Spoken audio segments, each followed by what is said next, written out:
Hello বন্ধুরা, আজকে এই পাগলের বিয়ে।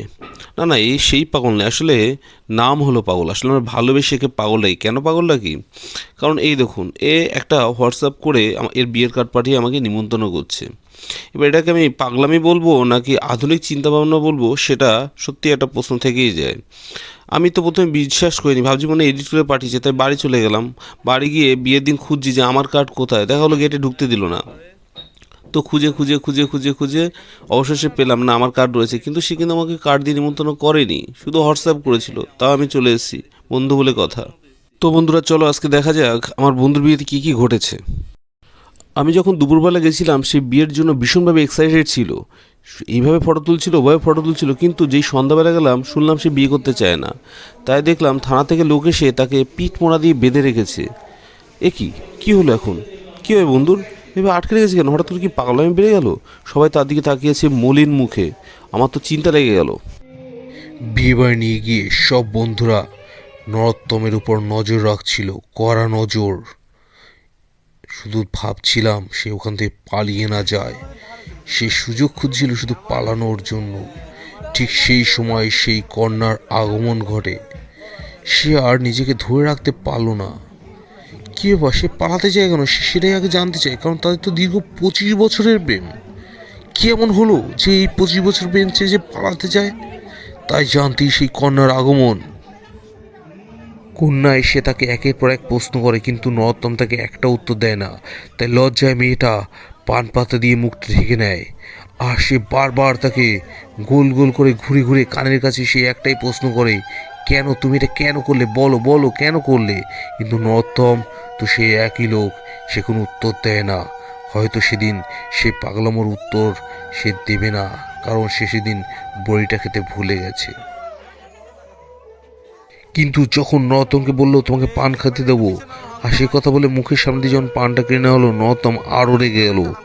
আর সে রাগের পরিমাণ বৃদ্ধি পেতে পেতে তার এক বন্ধু সেখানে নবরঙ্গা বাজিয়ে দিল।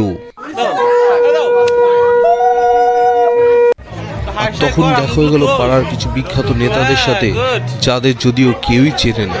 তারপরে আমার সাথে তারা সেলফি তুলতে আসলো, তুললাম। নরোত্তম এরপরে হয়ে গেল ভীষণ বিরক্ত, কারণ এই মেয়ে বাড়ির দল তাকে শুধু ঘিরে একটাই প্রশ্ন, তুমি কেন বিয়ে করতে চাও না? তাকে ঘিরে একটাই প্রশ্ন, কেন তুমি বিয়ে করবে না? আর এটা দেখে সে আর সহ্য করতে পারলো না। অবশেষে তাকে মেনে নিতে হলো এই জোরপূর্বক বিবাহ। যদিও হাসি মুখে সে এটা মেনে নিয়েছিল, কিন্তু সে আমাকে একটা কথাই বলল, ভাই আমার হাতে আসলে চুলকাচ্ছিল, আমি কাউকে বলতে পারছিলাম না। তার বউ ছিল বুদ্ধিমতী, হাতের পরে একটা গামছা দিয়ে তার হাতটা সুন্দরভাবে চুলকে দিল। তারপরে তার শান্তি মিলল, বলছে এই জন্য আমি রেগে গেছিলাম। এরপর আমি নরোত্তমের কথা মতো চলে গেলাম সেই কার্ড পরীক্ষা করতে, এটা কলা গাছের তৈরি কিনা। দেখলাম হ্যাঁ ঠিক, এটা কলা গাছের তৈরি।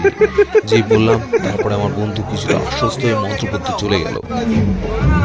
এরপরে পরিচয় করে দেবো নরোত্তমের সেই সব বন্ধুর সঙ্গে, যারা আসার সময় অনেক সিট বেঁচে গেছিল, তাই তাদেরকে নিমন্ত্রণ করা হয়েছিল।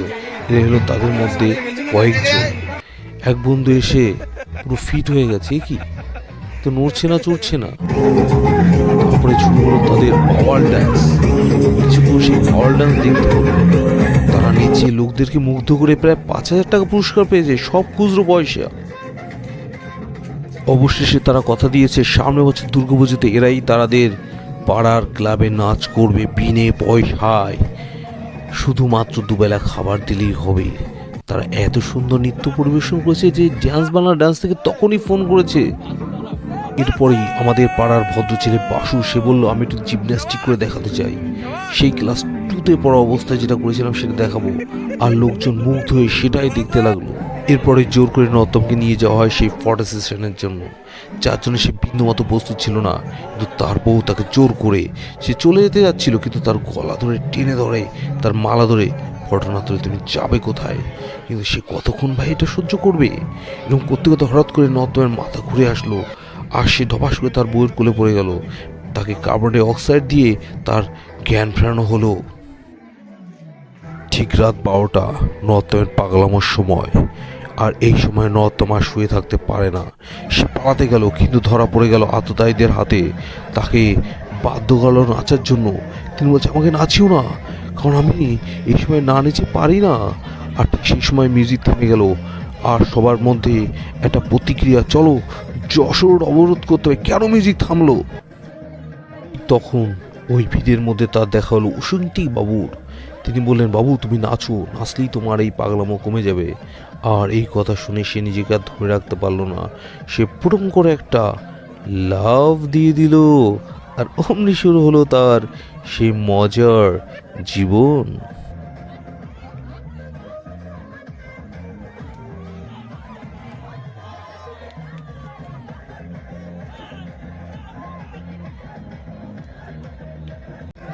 ঠিক তখনই তার বন্ধু সরোজ খান এসে তাকে বলল, বন্ধু এইভাবে না, এইভাবে নাচো। কিন্তু তিনি তার কথায় নাক দেয় না। তিনি কান তো দেওয়ার দূরের কথা, তিনি নাক পর্যন্ত দেয় না। তিনি তার মতো করে তার গুরুকে নিয়ে আসলো, সে বলল, নাচো বন্ধু নাচো। আর তখনই নাচ শুরু হলো। কোকা কোলা, কিন্তু কে খাবে কি কোকা কোলা। বন্ধুত্ব অবস্থা খুবই খারাপ, নাচতে নাচতে সে প্রায় ভূমিকম্প তুলে ফেললো। তিনি বললেন, আমার ভালো একটা কোরিওগ্রাফার চাই। হঠাৎ করে নরোত্তম নাচ থেমে দিল, বলছে আমার ভোজপুরি গান চাই, তা নাহলে আমি নাচবো না। সে নাচ থামিয়ে দিয়ে ফটো তোলা শুরু করলো। তিনি বলছে, আমার যতক্ষণ পর্যন্ত ভোজপুরি না হবে আমি নাচবই না। সব নাচ বন্ধ হয়ে গেল, কিন্তু যখন রাজি হলো ভোজপুরি চালাতে, নরোত্তম নাচা শুরু করে দিল। আর তখন তিনি বলছে, আমার অ্যাডভোকেট কোথায় গেল। তখন তার অ্যাডভোকেট সেই সাদা শার্ট আর ব্লেজার পরে তার সাথে চলে আসলো, বলছে তুমি এইভাবে না, এইভাবে নাচো। অবশেষে সে তার কাছ থেকে কিছু টিপস নিয়ে নিল এবং সেইভাবে সে নাচার সিদ্ধান্ত নিল।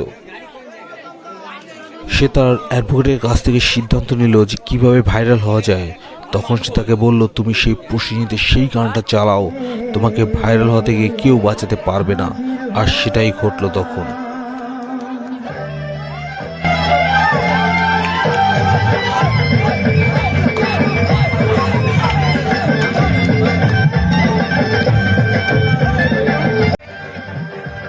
অ্যাডভোকেট পর্যন্ত খুশি হয়ে গেল তার নাচ দেখে। সে নিজে পর্যন্ত তার ভিডিও করে দিচ্ছিল, বলছিল এই ভিডিও করে দেবো, পার মিনিট আমাকে 10,000 টাকা করে দিতে হবে। কেন তার ব্যবসা। হঠাৎ করে মাথার টাক চকচক করে একটা লোক এসে আমার ভিডিওতে বাধা সৃষ্টি করলো। এই তো আমি থেমে থাকলাম না, আমি আমার বন্ধুর ভিডিও করতে থাকলাম।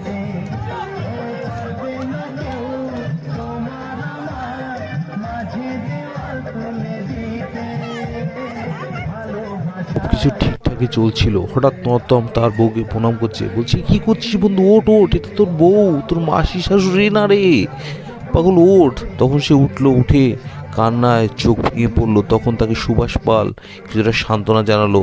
অবশেষে ওয়ার্ল্ড কাপ জিতেছে, তাই তাকে কোলে তুলে নিয়ে তার সতীর্থরা নাচতে লাগলো। সব কিছু প্রায় ঠিকঠাকই চলছিল। ঠিক তখন একজন পায়ের গোড়ায় বলছে, ভাই আমার কোনো পকোড়া দে না ভাই, পকোড়া খাবো, কতদিন খাই না। তখন একজন বলছে, আরে আমি তো এক বালতি নিয়ে বাসে রেখে এসেছি, খেয়ে পাইনি, যাও তুমি খাও। এই নিয়ে দুজনের মধ্যে দ্বন্দ্ব। আর ঠিক সেই সময় একজন সে বলছে, ভাই আমার 500 টাকা দিবি, আমার বিড়িটা খুঁজে পাচ্ছি না। সে বলছে, আরে দাদা কি বিড়ি খাবে, আমি তো সিগারেটের প্যাকেট কিনে রেখে দিয়েছি। পার্ট এটা প্রায় শেষ। যদি পরের পার্ট দেখতে চাও অবশ্যই কমেন্টে জানিও। থ্যাংক ইউ ভিডিওটা দেখার জন্য।